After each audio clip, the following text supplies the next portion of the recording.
Good morning. I'm back. Well, first of all, sorry I'm late, but I'm happy to be back. I'm here to play. There are some things I want to say. I'm gonna make it real brief. Y'all had 2 weeks to do y'all's stuff, and let me do mine. I'm gonna take my talents to South Beach. Good morning, it is Friday. Welcome to Unsportsmanlike Conduct. I am Paul Gerke alongside Mike McManaman. You are joining us for 2 hours of fun this morning. Welcome to our journey. You can reach us anytime at 208-1854. We'd love to hear from you and get your opinions in on the show. We've got a ton to talk about today. It's football season, so there's going to be plenty of that. The Red Wings just started their preseason. We'll get to that a little later. We have some other interesting topics, including, is Ichiro Suzuki possibly the best hitter in the history of baseball? Yeah. We'll get to all that in a second. Mike, if you want to tell the listeners how they can get a hold of us. Well, as you said, 810-208-1854. FlintTalkRadio.com, the chat now option, which you're probably already there if you're listening to us. You can go to our Facebook page, Unsportsmanlike Conduct, with Paul Gerke and Mike McManaman. Become a friend of it, like it, and you can post comments on there. Throughout the week, we do different things. We ask questions, and then we read your comments on the air. So become a fan of that, too. That's a pretty effective way to do it. Yes, it is. Okay, so let's get right into the football talk. We'll start with Michigan State and Notre Dame. What a game Awesome game. weekend. Michigan State, who is now in the AP poll, ranked 25th after beating Notre Dame, beats them 34-31 on a last-second faked field goal in overtime, okay? So Notre Dame gets the ball first in overtime. They settle for 3. They're up 3. Michigan State looks like they're going to attempt a 46-yard field goal. And then Charlie Gant catches the pass from the holder, Aaron Bates. It's a trap!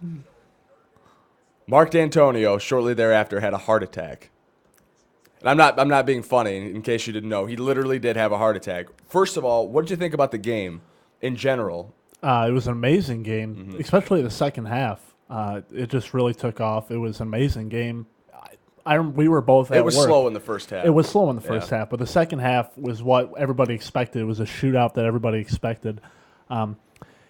I remember, this is one of those sporting moments that I think that, I'll never forget where I was. Right. We were both at work, and I remember seeing the fake field goal, and my jaw dropped. I was like, this is either, D'Antonio's either going to be a complete GOAT or he's going to be like the savior. He's going to be like seen as the greatest thing since sliced bread. And once it happened, I was running around work, beating on my chest, singing the Sparty fight song. It was amazing. I remember you were screaming, "It's a trap" to everybody. Right. Well, we'll get to the "it's a trap" thing in a little bit. The Admiral Akbar line. Yeah. It's one of those play calls, like you said, where the coach is either going to look like an ass for all eternity, or he's going to look like a genius. Yeah. Brian Kelly, after the game, when he shook Mark D'Antonio's hand at the 50-yard line, says, "Gutsy call." And that's what it was. I mean, that's a gutsy call. I understand why you wouldn't want to kick the 46-yarder. But to go forward with a fake field goal as opposed to just going forward on fourth down is a little less conventional than I think you'd expect.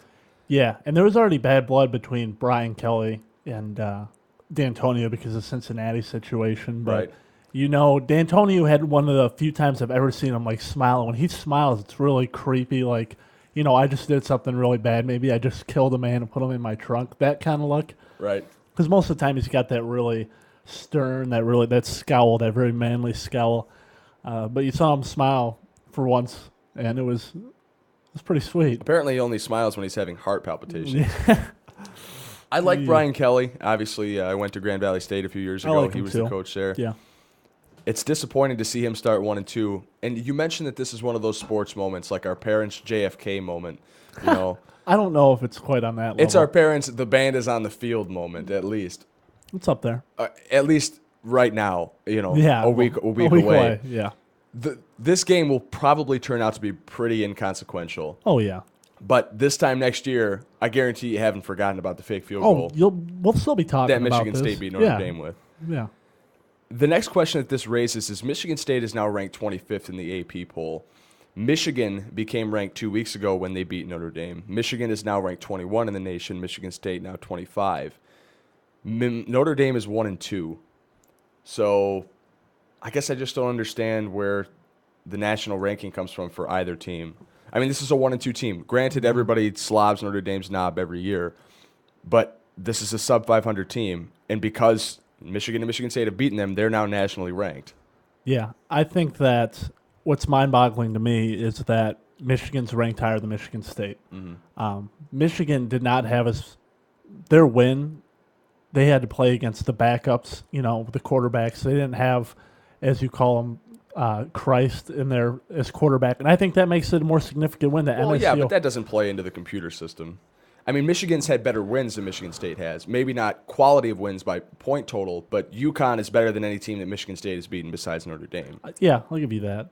The MSU's playing a 1AA team, and Michigan's played a 1AA team, and they almost lost. So that's why it's not. That's what I'm talking about with quality. Well, of the wins, difference too. between 21 and 25 is sort of negligible. I mean, Yeah. I'd like to think that both of them are going to stay Well, in I'm the a top Sparty 25 fan, this so week. I hope. No, I understand. I mean, in Michigan, who are they playing this week? Bowling Green, and Michigan State has Northern Colorado. Northern Colorado. I mean, this just brings up a problem with scheduling in general. Do you, as a Michigan fan, I'm asking you, the viewers, you, the listeners, do you, as a Michigan or Michigan State fan, get tired of the first 4 games of your season being spent on MAC teams or NAIA teams or, the 1944 Baltimore Colts? Like, I mean, seriously, what? You have to do that. I mean, I though. understand it raises money for the smaller programs, and it fills the game on the schedule. You pick up a Yeah. win. I understand why it's done. But strictly from a fan's perspective, don't you wish they were playing a Big 12 team? Don't you wish you were playing an SEC team? I mean, See, with Michigan and Michigan State, because they're not one of the elite programs, and nobody, just because they're 21 and 25 now, I don't think they're going to finish the season like that, and I don't think they're going to keep, winning games when they get to the Big Ten schedule. Mm-hmm. I like them playing these. It gives you a little bit of hope. You play these cupcake teams, you beat up on them. that's true. It gives you a little bit of hope. You have something fun to watch. So then maybe, in a few weeks, both sides can look back and be like, wow, I wish we could play those cupcakes again because I'm tired of watching Michigan State get beat up by the big guys. It also makes a really good story when Appalachian State rolls into the big house and beats a They contending team. they almost got beat. There were flashes of Appalachian State with Michigan last week. You mentioned a little earlier that Michigan and Michigan State won't be able to keep up this torrid pace once they reach the Big Ten schedule. I don't even know if it's a torrid pace because their wins haven't been that convincing against teams like Notre Dame. I mean, Perhaps torrid pace was not the correct word. Winning streak. Winning streak, yes. I would like to contend that point. Preseason, I said that Michigan stands to lose all but maybe 2 or 3 games of their Big Ten schedule. And samesies for Michigan State. Mm-hmm. At this point, after seeing what I've seen in the Big Ten so far, now there's 8 Big Ten teams in the top 25. That's unbelievable. Yeah. But look at the teams that were in the top 25. Maybe it's 6 now. Iowa got beat the other day by Arizona State. That was a hell of a game. I was watching that on ESPN late Saturday night. So Iowa's got a loss. Wisconsin has pretty much looked terrible. Yeah. You're still going to lose to Ohio State. But I can't just chalk Michigan up for a loss against Michigan State now. I think that's going to be a hell of a game. Oh, it will be a hell of a game, yeah. I think the fact that they both squeaked out wins against Notre Dame, and they're both going to be undefeated probably coming into that game in Week 6 of the season, that's going to make a real interesting matchup, much more so than I thought would be in the beginning of the year. What did you think it was going to be? Did you think Michigan State was going to roll over Michigan before that, or did you think that? With the Michigan quarterback controversy, I mean, nobody really knew who the starter was going to be until we saw Denard Robinson take the field. Yeah. And from what I saw from Denard Robinson last year, it's just incomparable to what I've seen of Denard Robinson this year. So as a Michigan fan, there's really no way I could have known that Denard Robinson was going to be posting Heisman caliber numbers right now. Yeah. I thought that Michigan might be undefeated by the time they got to Michigan State, but that's no kudos to Michigan. That's just a strength of schedule thing, where UConn is the toughest team. And Notre Dame, I suppose. Yeah. Leading into Michigan State. At worst, Michigan was going to be 3-2. They were going to be above 500, even if they dropped those games to UConn and Notre Dame. Well, now that you won the Notre Dame game, I mean, it's smooth sailing here. You beat UMass last week, although albeit barely. Now you've got Bowling Green this week. You open up your Big Ten schedule in Week 5 against Indiana. You're going to win those games, and then you're gonna roll into. I believe it's at Michigan this year. It's at the Big House against Michigan State. I'd like to see what the line is on that game. Yeah. Michigan plus 5.5. Take the over or under. No, I think that's fair. You think it's fair? Yeah. I think Michigan will be favored in that game too, just because of Denard Robinson. Yeah. But Michigan really showed last week their defense is embarrassing. I mean, you give up that kind of yardage to a UMass team, you're going to expect to lose some games like that. Yeah. One more thing I wanted to talk about with Michigan State and Notre Dame before we move on to Michigan talk. Mark D'Antonio's heart attack. It was reported Sunday morning that a couple hours after the game, Mark D'Antonio had a minor heart attack, and he ended up spending a couple days in the hospital. Simple procedure. I guess there's going to be no long-term damage. Penny, for your thoughts? I mean, you just say your heart goes out to him. There's really not, I mean, he had a heart attack. Your heart goes out to him. I know. It was a play on words. But you feel bad for the guy, even if you're a Michigan fan. There was, like, on our Facebooks, you saw a bunch of Michigan fans. I think everybody likes that, Mark D'Antonio. I don't think there's anybody that just doesn't like him, and everybody feels bad when something like that happens to him. What if Rich Rod had a heart attack? I wonder how would everybody be if they'd all be the same way. Rich Rod's a bit of a bigger fella, and he's more held in the sports community as an asshole. Yeah. So maybe not. I mean, maybe there'd be more, because I haven't heard a lot of. I guess everybody would feel bad for Rich Rod, but I guess there'd probably be more jokes about it than with Mark D'Antonio. I could definitely see that. Yeah. If you would have laid me odds to say that D'Antonio would have a heart attack before Tom Izzo, I would have said that it would be Tom Izzo. Because, I mean, you just he's pretty high strung. Look at Tom Izzo running around on the sidelines of a... Yeah, well, he's baselines. pretty stressed out. D'Antonio is on the sidelines. He's always got that's got to wear on you to always scowl and be angry. We talked about this last week. D'Antonio just looks disappointed. Brian Kelly, too. Both of the coaches in that game. When a player would make a crucial mistake, they wouldn't get mad and yell at him like you see. I mean, who was the coach last night that was yelling at the players? What game were we watching? Pittsburgh and... it was Dave Wannstedt. Who's got the sweetest mustache. If you can pull it up, John, Dave Wannstedt. I don't know if you could Dave find Wannstedt is coach of the Pittsburgh Panthers, the college team. So we're watching Pittsburgh. They got beat up by Miami of Florida last night. Yeah. It was a close game at one point, despite the box score. I think it finished like 31-3. But when Dave Wannstedt gets in your face, he gets in your face. A Pittsburgh player muffed a punt, and Dave Wannstedt about chewed his head off. Oh, that was when the personal foul. Oh, that too. I mean, Yeah. there was a muff punt when you went in the other room. But, yeah, there was a personal foul, like a sort of an after-the-play thing, where a guy delivered a hit without his helmet on. He took his helmet off on the sidelines and hit somebody, whatever. Dave Wannstedt looked like he was going to kill him. Yeah. D'Antonio and Brian Kelly are just the opposite of that. They just look disappointed. They're like your dad, like when you wrecked your mom's car or something. They're like, I'm not mad at you. I just expected more. Dave Wannstedt just said, "Why? Yeah. Why?" Just looked at him. Why? Yeah, it was pretty funny. If you've had a whole bunch of different coaches, which coach bothers you more, the screaming, yelling coach or the disappointed, sad coach?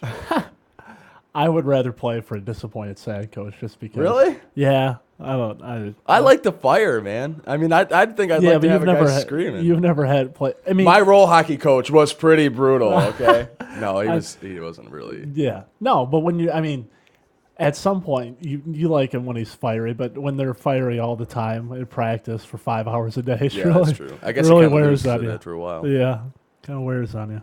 So let's talk a little Michigan too.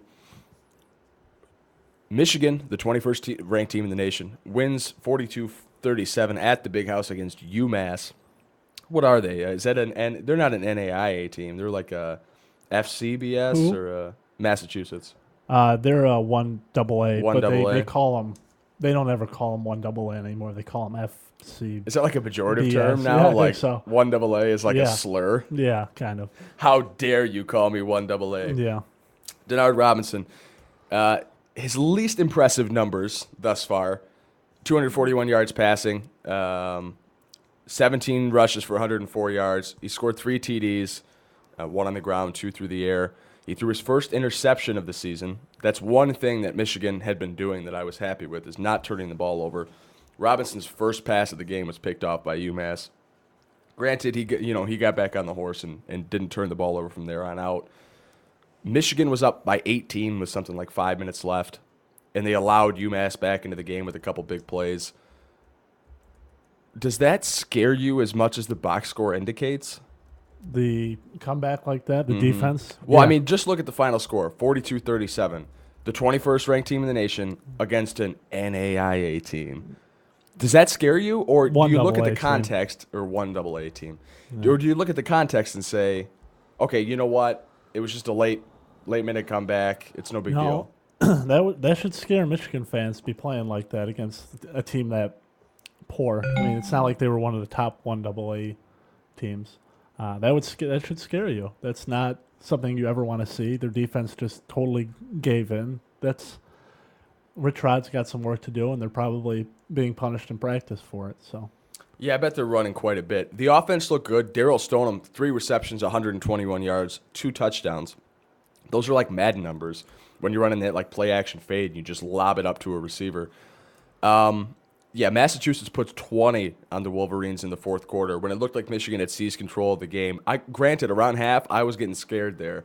Michigan was down 13 or 14, I believe. Yeah, that was no good. Anyway, do you think this game helps or hurts Denard Robinson's Heisman chances? Because we talked in great detail last week about Denard Robinson, being the front runner at this point in the season for the Heisman. I don't think it hurts them. The problem was with the defense. I mean, clearly the offense wasn't the problem. They scored 42 points. He didn't have as great of a game as he did in weeks past, but, I mean, he's probably – oh, there's Dave Wannstedt, by the way. That is a nice stash. That is a nice stash, and that's the man that was yelling. Sorry it took so long on that. Oh, no, that's okay. all right. Dave Wannstedt doesn't like to make an appearance this early in the morning either. He's angry with Michigan's defense, too. Look at him. Let's just talk numbers here. Massachusetts passing 22 completions on 29 attempts for 222 yards, 2 TDs. The running back was what? Really? Jonathan Hernandez, 26 carries, 114 yards, 2 touchdowns. Yeah. Their other running back, I want to say Josh Griffin, but that's some weird kid we went to high school with. John Griffin also rushes for a touchdown, 96 yards on the ground. Yeah. So Michigan gives up over 200 yards rushing and over 200 yards passing. 22 of 29 passing is pretty damn good, too, to a 1AA team. What do you think Ricky Stanzi's going to do? What do you think Terrell Pryor's going to do? What do you think Kirk Cousins is going to do to this defense? I mean, they're going to tear him up, right? You'd have to think. Yeah, they're going to tear him up unless something drastic happens. I haven't been impressed by Michigan's defense.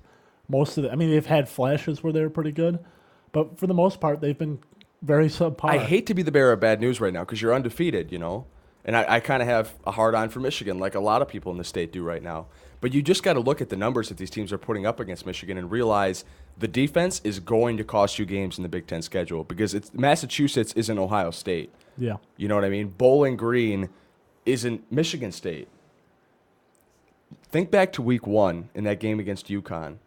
How many drop passes did that team have? With the Michigan or No, UConn. They had quite a few, didn't they? Yeah, they had like 8 or 10 dropped passes. And if they would have caught them, would have been. Michigan won that game by 10 points. You think that if those receivers weren't idiots, Michigan would have won that game? Yeah. It changes things. Think about the game against Notre Dame. Dane Christ leads the team down the field for a touchdown on the first drive. Then he ends up missing the rest of the first half with an injury. If Dane Christ wasn't hurt in that game, forget about the time he missed. Because you have to think in the second half, maybe he's not all there either. He's making the Bobby Boucher appearance at halftime to come and save the Fighting Irish against the mean Wolverines, okay? So maybe he's not 100%. If Dane Christ doesn't get hurt in that game, what kind of numbers does he put up? I mean, does Michigan have any chance in that game? We talked about it last week. It's a different game. But does Michigan have any chance at all against an actual decent quarterback? I mean, look, he threw 4 touchdowns against State last week, and State's defense is better than Michigan's defense. Apparently, we've got something on the chat. I don't have it pulled up. Mr. Joe 5, you can read that. He says something about Dan Chris. Yeah, fire away, man. Dan Chris, what a pussy. Yeah. What injury did he have? He had like a contusion, I believe. Is what they said. And he couldn't see out of one eye. Eye contusion, yeah. How do you get an eye contusion? Maybe a finger to the eye. I don't know. They went. I don't know. That's the noise they made too when they did it. Somebody in the pile did one of these, and Dan Chris forgot to put his hand up like this. Yeah. Dan Chris, though, against Michigan State, who I will say, it's hard to say that Michigan State has a better defense than Michigan because besides Greg Jones, Michigan State's defense pretty much sucks. Yeah, but I think they're better than Michigan's. It's going to make it interesting when they play each other because I think both of these quarterbacks are going to have ridiculous games, and it's going to be who turns the ball over least, and that's going to decide the win. Before we move past college football, if you'd like to get into the conversation here, go to flinttalkradio.com. We're streaming live right now until 1 p.m. Eastern Standard Time. You can call us 208-1854. We'd love to have you in on the show. Tell all your friends and family to tune in. Yeah, your family, your mom. We love moms. Go ahead and post. Mike loves moms. Oh, Go ahead and okay. post on our Facebook. Get in on the conversation. We'd love to get your opinions on the air. Before we move on, Michigan beats Bowling Green. Yeah. Michigan State beats Northern Colorado. Yeah. Michigan beats Indiana next week. I don't know. Really? Yeah. All right, we won't prognosticate that far into the future then. I don't even know who Michigan State's playing next week. Yeah. So we're looking at a matchup of probably two undefeated teams, Michigan and Michigan State, in Week 6. Can you think back to a time where that game had more significance than it will in 2 weeks? Because these are two programs that, Michigan State, they were pretty hopeful, I suppose, coming into the season. But you didn't really get the feeling that they were going to contend for the Big Ten. Yeah.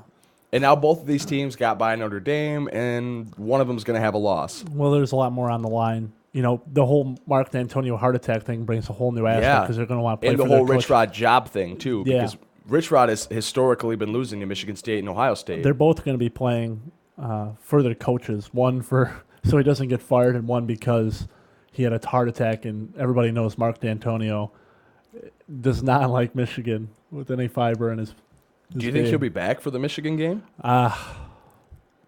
Yeah, I think they said there's a decent chance. That Because with the procedure that he had, like 2 even weeks if off. he'll make sure he's back by then. There's no way he's going to miss that. He'll be there in some Some shape capacity, or form. He'll be streaming live. He'll be on the sidelines with a laptop. He'll be Skyping the calling game. fake field goals. Yeah. If Joe Paterno can get up and down the sidelines in a football game, I think Mark Yeah. D'Antonio and his broke-ass heart can get there too. Yeah. Okay, more football. Lions and the Eagles. The Lions home opener. They received an extension of the deadline to sell out last week. They sold out last Friday in the 11th hour, if you will. Pack Ford Field so we can watch the Lions lose and fall to 0-2. Yeah. What a game, though. Yeah. I said to you in the car on the way to work after the game, I said, last week at the Bears, I feel like the Lions had a victory stolen from them, and I was sick about it for a couple days. They lost the game. It was a close game. I was happy with the way the Lions played, but I was sick about it. Last Sunday's game against the Eagles, it was a close game. The Lions could have won that game. You could argue the Lions should have won that game. They didn't, and I felt sick about it, but a couple hours later, I was fine with it, and I recognized what a great game it was because the referees didn't steal it from us. It was more like it's just a tough loss. But Yeah. I love the way the Lions played. Yeah. What did you see from that game that makes you think that the Lions are headed in the right direction? Two things. Two players, Javid Best and Adamkan Sue. They both had phenomenal games.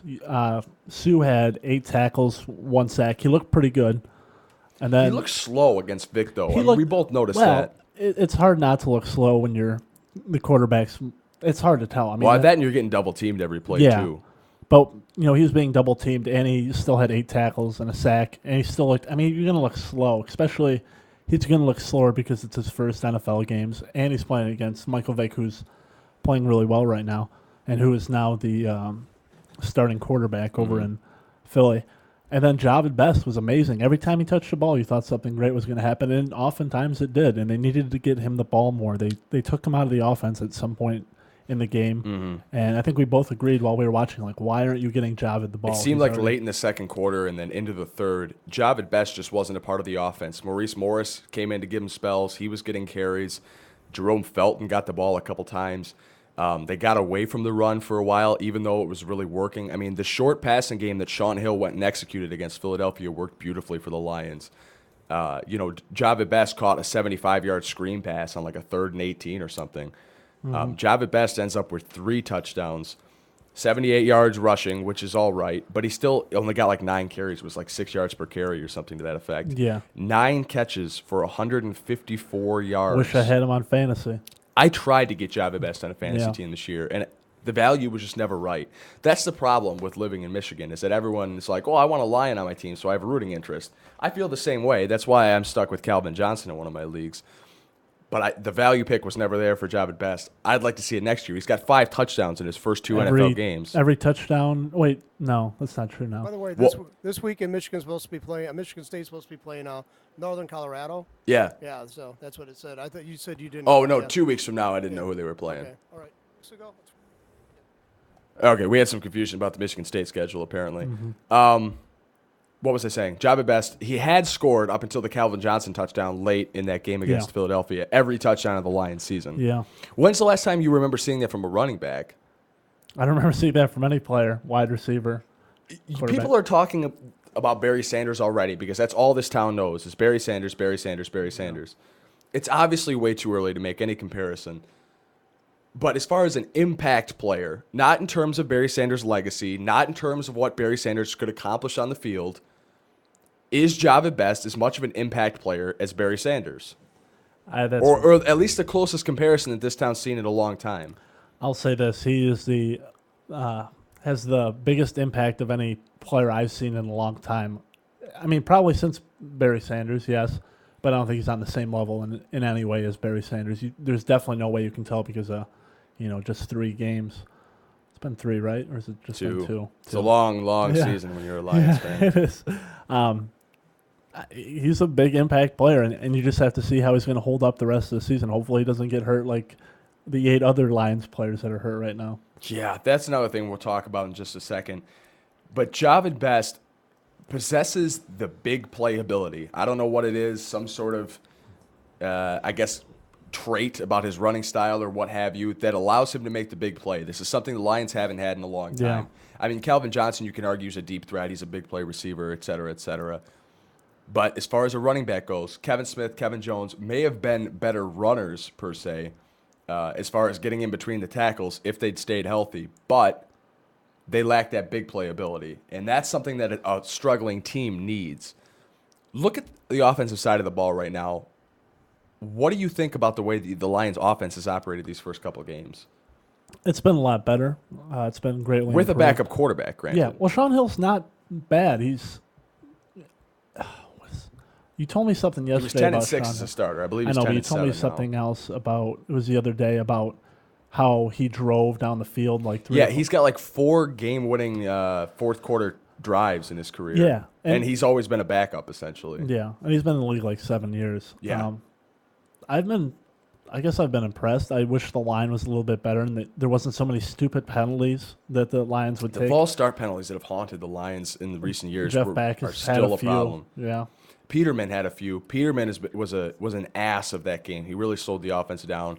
Backus looked bad again. I hate the Lions when it's just the same old Lions. I wish there was one season where it wasn't every player being injured and then stupid penalties, because those are 2 things that'll kill you.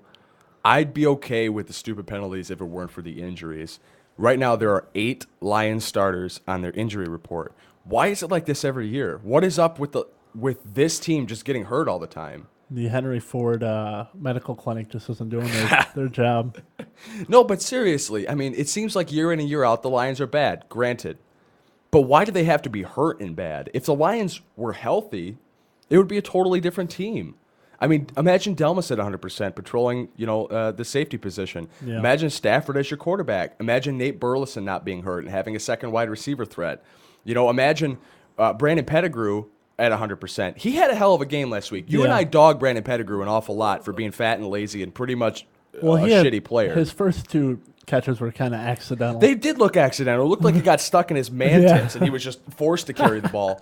But he ended up with I got the stats up right now. It was like 7 catches or something like that. 7 catches for $108. That's got to be a career game for him. Oh, yeah.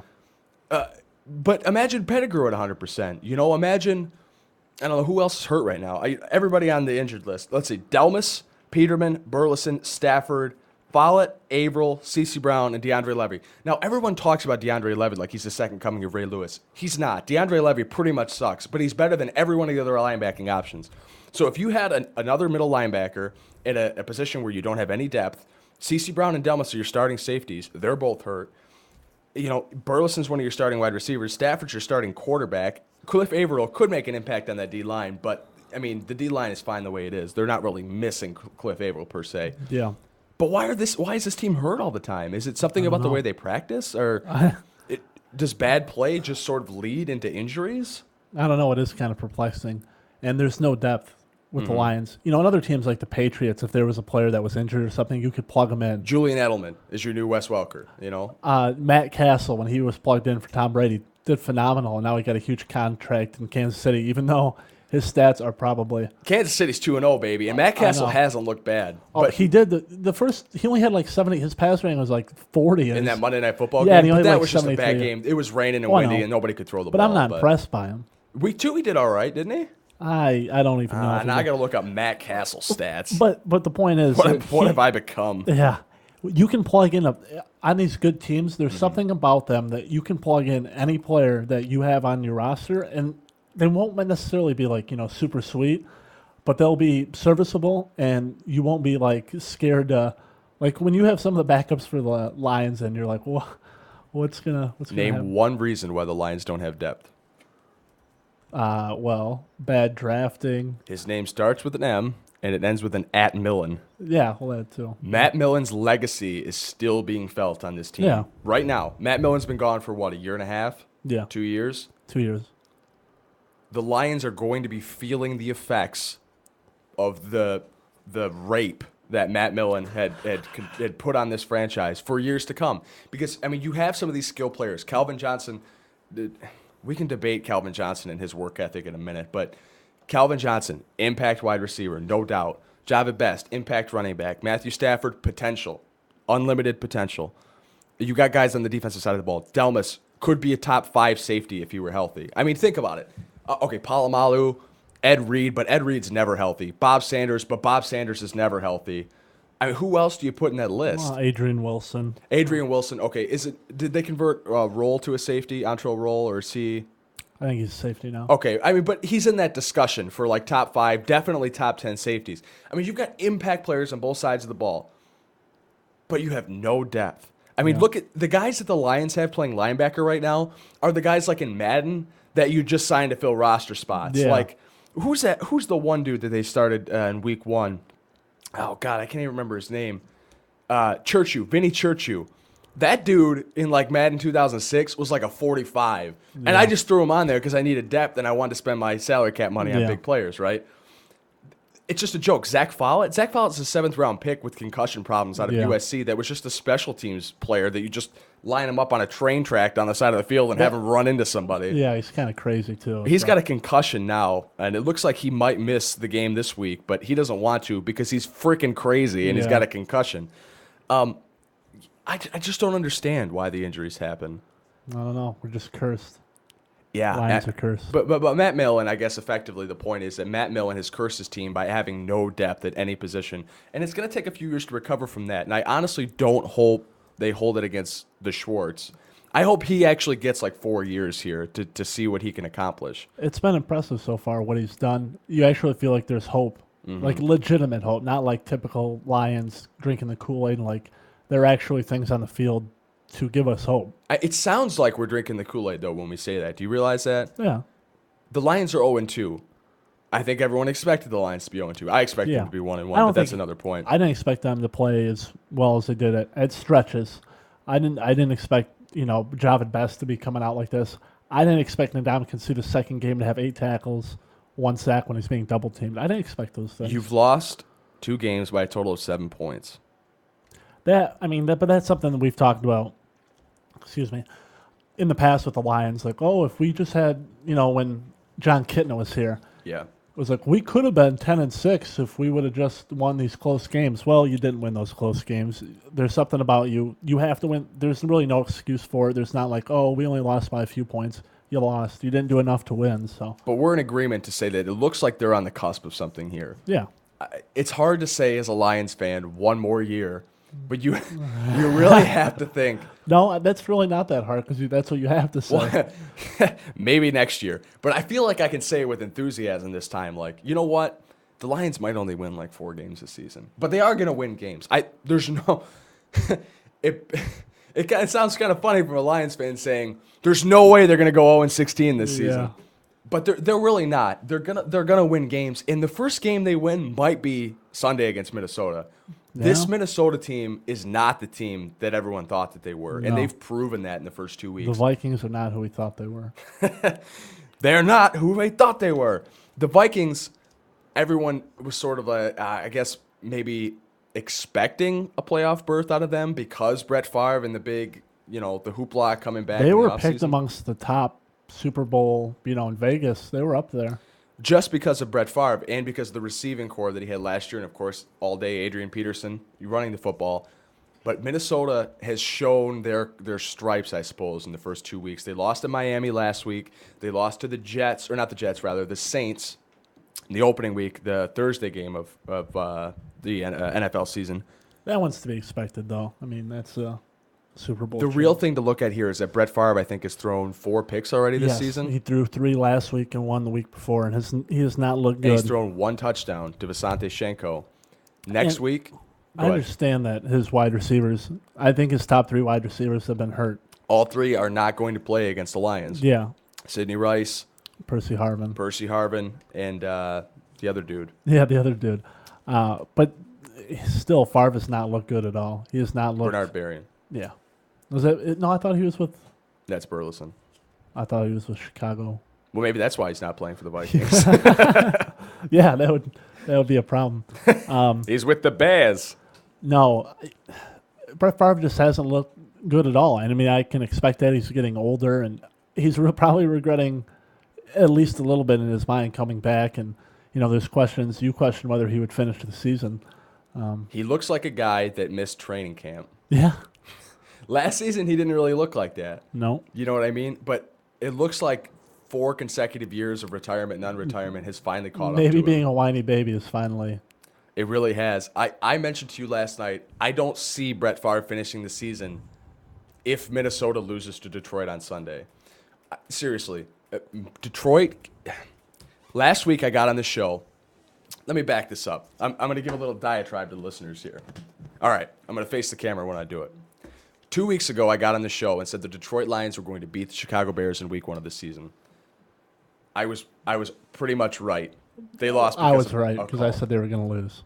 Okay, on the stat sheet, I was wrong. I was right. But Okay. I told you. Noted. Last week, I got on the show and said the Lions-Eagles game was going to be a one-possession football game. And don't give credit to the Eagles. They're not the team that you think they are. The Lions lose that game by 3 points, and they had the ball with a chance to win it in the fourth quarter. This week, I'm going to get on the show, and I'm going to tell you the Lions can beat the Minnesota Vikings next week. When we went through the schedule a few weeks ago on the show, I said the Lions lose this game. That was assuming that the Minnesota Vikings had the Brett Favre of last season.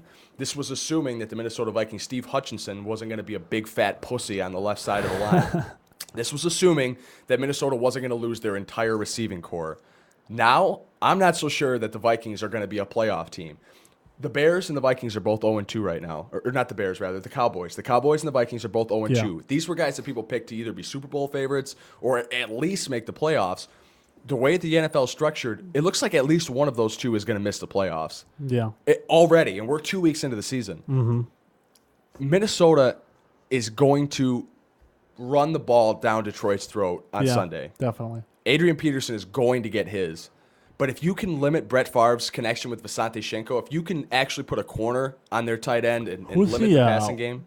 They've talked about in the last 2 weeks. There's some white guy with a squirrely mustache that's supposed to have a breakout game this Sunday. Really? I don't know who you're talking about. Yeah, they've been talking about him for the Vikings. He's some scrawny-looking white guy with a Weasley mustache. Just search scrawny-looking white guy with a Yeah. Weasley mustache, and you I don't should be know. able to find It it. No doesn't really problem. matter. Just We'll- go to we'll- your recent searches. Well, So anyway, I'll end the little speech here. But if they can stop Minnesota's passing game and allow Brett Favre to make the mistakes that he's been making for 20 years in the NFL, the Lions can and the Lions will win on Sunday. I said it.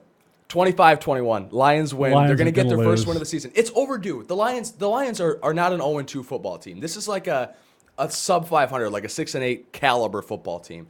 The NFC North has got a really rough schedule this year because they have to play the AFC East. Patriots, Dolphins. They've got it hard.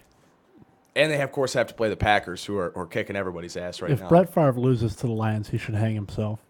Brett Favre is like with his Wranglers. He should, a he should million get one and of his two against the Lions all time. Like he has really owned Detroit. Yeah. And this game is in Minnesota. Can you imagine the heartbreak of a Minnesota fan who got all amped up for Brett Favre's return, and then suddenly they lost to the Lions in Week 3? I don't think it's going to happen. They've allowed 3 defensive touchdowns already this season, the Vikings. That's what cost them the game in Miami last week. Now, Miami, a lot of people are saying they're a playoff team. Miami's really not that special. They're not a special team. Yeah. And they beat Minnesota. They limited Brett Favre to no touchdown passes Their and 3 defense picks. is a lot better. Well, look at what the Lions did against Jay Cutler in Week 1, though. They forced like 5 turnovers in that game. You don't think they can force Brett Favre to make those same mistakes? I think Brett Favre is going to come out with a little bit of vengeance, realizing that he's lost the first 2 weeks and people are talking bad about him, and he sees this as a perfect opportunity to carve up a defense. Because Well, with it's the what? Lions. Who's going to catch the ball? Generally, I'd say, yeah, he's going to have the best game of the season against Detroit. He'll find a way. But who's he going to throw the ball to? It doesn't really matter. He could throw it to that squirrely white guy, or Squirrely white guy. or Adrian Peterson. Are you going to make a prediction? Squirrely white guy, 2 touchdowns this week? No, not 2. I'll give him 1 touchdown, and I will say that the Vikings will win. One more thing I wanted to say. The Lions defense, while lacking in overall ability, you have to say that they are ball hawks in a way. I mean, the way that Delmas goes after the football, they forced a few fumbles in Week 1, and last week they were pretty good with that too. Brett Favre has made a whole bunch of mistakes the first 2 weeks of the season, and Adrian Peterson, if there's one blemish on his abilities, is that he can't hold on to the football. Yeah. I think the Lions are going to have a little fun on defense this week, forcing turnovers. Whether or not they can stop Adrian Peterson enough to win the game, whether or not Brett Favre throws to squirrely white guy, the Lions could lose by 30 for all I know, but I have a gut feeling that they're going to be competitive in this game because the Vikings aren't what everyone thinks that they are. One guy, interesting sub note, that the Vikings will be throwing the ball to this week is Hank Baskett. Remember Hank Baskett? Yeah, he was on the. He was an Eagles draft pick. He's married to Kendra. Kendra something. Yeah, that's how everybody that's not a sports fan knows him, from one of the Playboy girls or I don't know what. I don't know, some famous- attractive woman. Hank Baskett, not a very skilled wide receiver. Do you know who Hank Baskett played for last week? The Eagles. Yeah, but I guess maybe I led you into that incorrectly. He was drafted by the Eagles. He went to Indianapolis and kind of a couple other teams. He ended up back with the Eagles. Do you know what Hank Baskett did last week against the Lions? Nothing. He's the one that dropped the onside kick that the Oh. Lions recovered at the end of the game. He was then released by the Eagles and signed by the Vikings, who are in desperate need of wide receiver help. Hank Baskett might start for the Vikings this week. That's how bad it is in Minnesota. They'll find a way to beat the Lions. Well, the way they might beat the Lions is lining up Jared Allen on Jeff Backus. That could be a horrific day for Sean Hill. Yeah. He better get the ball out to Java Best in the flats 20 times in this he's game. gonna get killed. Get He's the gonna hell out of Dodge. blindsided, Yeah. If Sean Hill gets hurt, we got Drew Stanton, baby. Drew Yeah. Stanton could come in and lead the charge. Oh boy. We're getting close to 11:45 in the morning. You are listening to Unsportsmanlike Conduct on FlintTalkRadio.com. I am Paul Gerke. That is Mike McManaman. If you'd like to get on the show, you know the number, 208-1854. We'd love to hear from you. We're talking football so far today. Michigan, we've got them penciled down for a win this week against Bowling Green, obviously. We got Michigan beating Northern, Colorado. I've got the Lions beating the Vikes in Minnesota. The Lions' first road victory in 22 attempts. What was that? Later, save it. Okay. We got to leave some good stuff for the end of the show, Mike. Okay. You just want to blow your load in the beginning of the show. You got to Okay. hold on to some of the good stuff. Okay. You want to talk about Ichiro Suzuki, Mike? Yeah. This is something we teased at the beginning of the show. Mikey is a big Ichiro fan. I am a big Ichiro That- fan. I don't see why not. He's fun to watch. For the 10th consecutive season, he is a 200-hit phenom, and that has never been done. Pete Rose had 10 seasons where he had 200 hits, but never consecutively. Every season that he's been in the major leagues, he has had 200 hits. He came in the league when he was 27.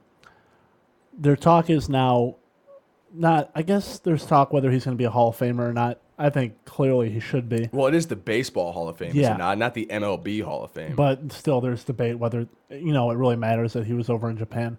But I guess the debate now and the question is, and this is something you'll have to tell me, Do you believe that he could be the greatest hitter of all time?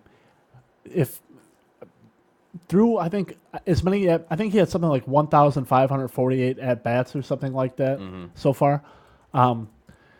He has more hits than Ty Cobb and Pete Rose at that point. The problem is he's already 36 because he was over in Japan for so many years. So Right. do you? I mean, obviously, you talk about him as amongst the greatest hitters of all time. Where do you think he ranks?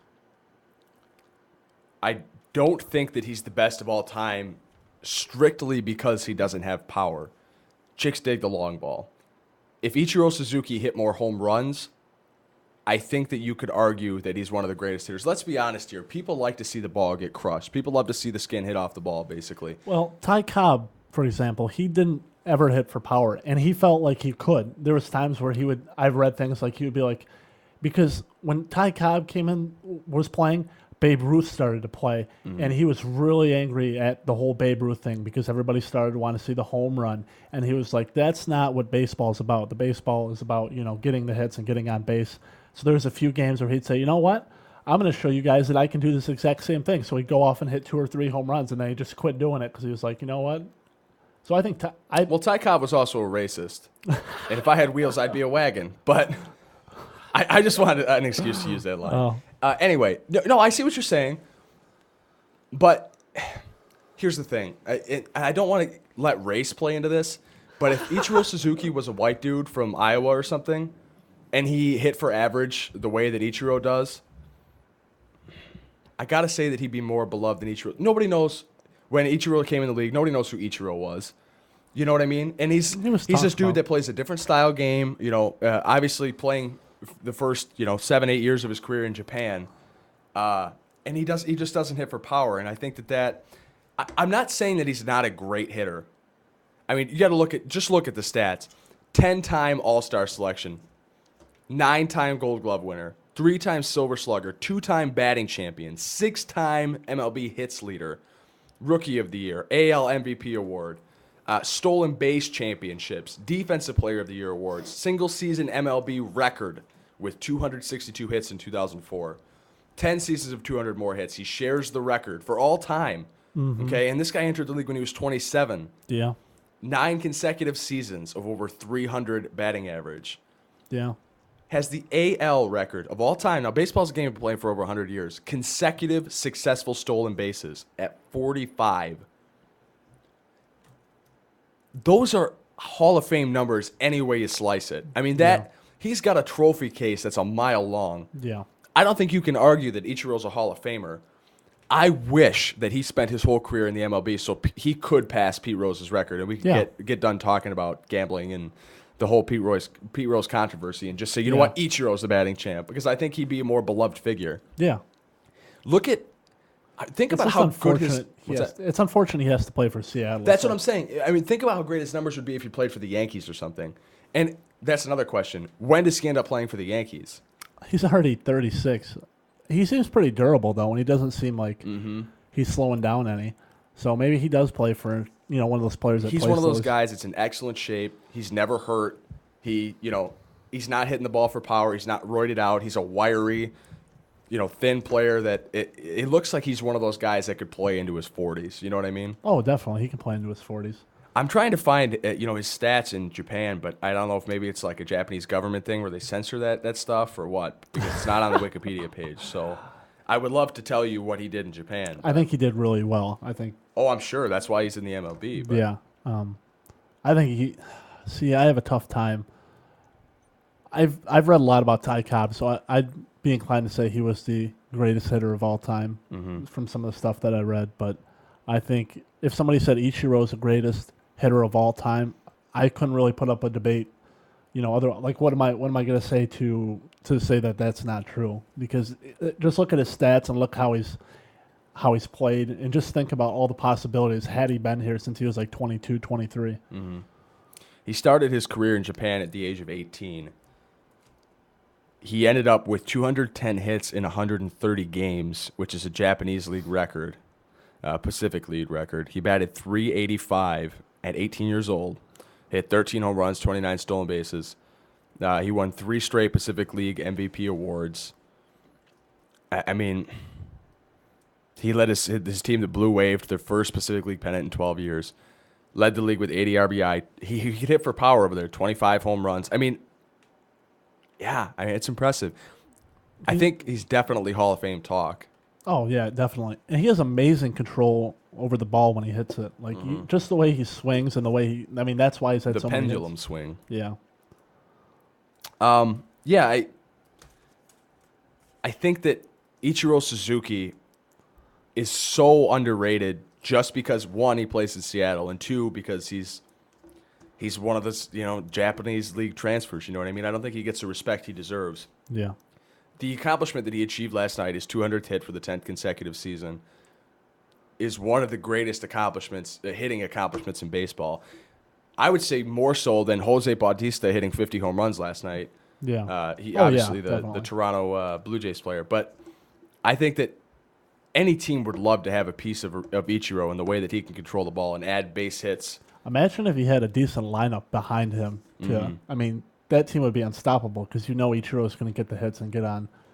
That would be amazing if he was like on the Yankees, or it'd be nice if he was on the Tigers. That's what raises the point, is when does he end up on the Yankees? I mean, when does his contract with Seattle expire? Because why don't the Yankees make a play for a guy like that? He could be big in New York, Yeah. I don't know if he cares. He likes the No, the Yankees would be a good fit because they have a big Japanese fan base, but so does Seattle now. If you watch a Seattle game, you'll see, right. Not Wakamatsu, Mike. No, but you'll see like Japanese. You'll see advertisements for the Nintendo DS in Japanese and stuff like that because they must stream them.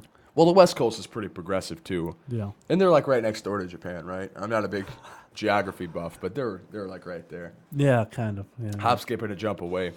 Yeah, we're getting close to the 12 o'clock hour. We got tons to talk about still on Unsportsmanlike Conduct.